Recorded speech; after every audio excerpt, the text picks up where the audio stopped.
My name is Shawn Bassett. I run Attacking the Clock Racing, just a private effort. I've been racing pretty much some form of wheels most of my whole life.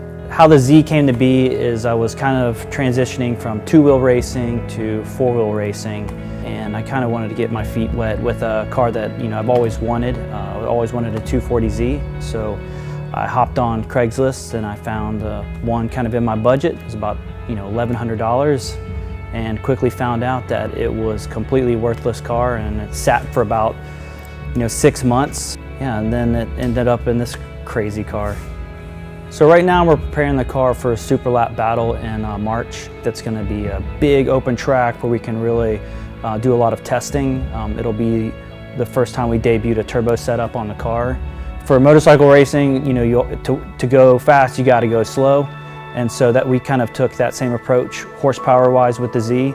It's very aero heavy, there's a lot of grip in the car, but it makes still a lot of horsepower, 420 horsepower, but the horsepower doesn't match what the rest of the car can do.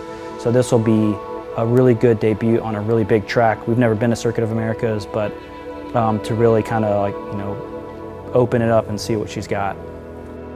Circuit of Americas, it is daunting because it's a huge track. It's got a little bit of every track that's great in one track. So you have a lot of you have corkscrew and other things like that that are iconic. But I think what I'm really excited about getting on Circuit of Americas is how big the track is and how much runoff it has. Road Atlanta, there is no runoff. It's track grass, and you really don't want to push something really hard at Road Atlanta. You need to really get comfortable with it. So with Circuit of Americas, I really like how there's runoff and turns and stuff like that, and we can really test where our braking zones are and stuff like that, which we really haven't been able to do with the tracks that we go to. Yeah, so this is what's left of my 1972 240Z. Not much, to be honest, because a 72 240Z is probably not an ideal choice for racing in 2021. But yeah, I'll show you kind of what we got going on with the car. It's a full tube chassis, completely designed, welded, engineered by myself.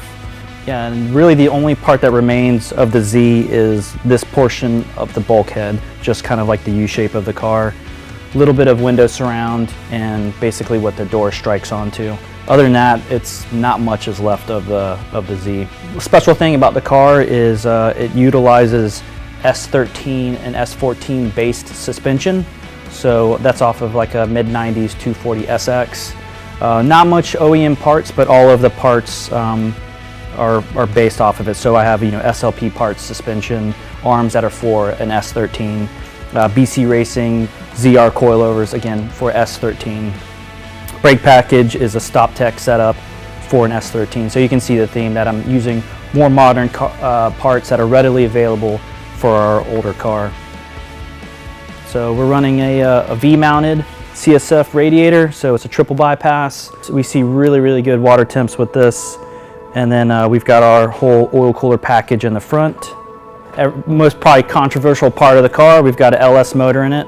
It's an L33, so it is a all aluminum 5.3 HO motor out of like a Silverado or something like that. Not much of it's left of original motor, but yeah, this has really been, I think, the secret to having a really consistent car. It's been fun to drive with this motor, but we're at the point now where we need to make some more power.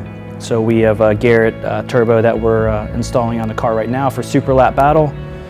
We need to make sure that we can match the aero and tires to the power. We've been lacking a little bit of power, so we should be making about 650 wheel horsepower to start. And then as we get more comfortable, we'll just kind of keep increasing the power on the car.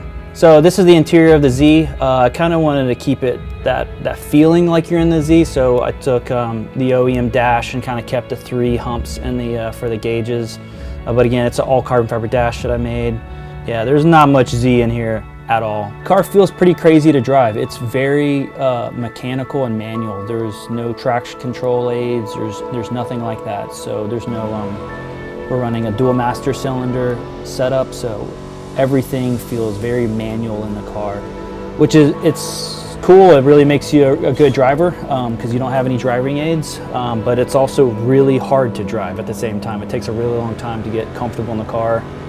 Last year at Pikes Peak is probably the first time I've ever felt where the car seems easy to drive, which that can get you in trouble, but also it was kind of a relief to know that now we can move forward with some more power. But we've got a digital dash in the car, you know, full PDM, full motorsports wiring harness.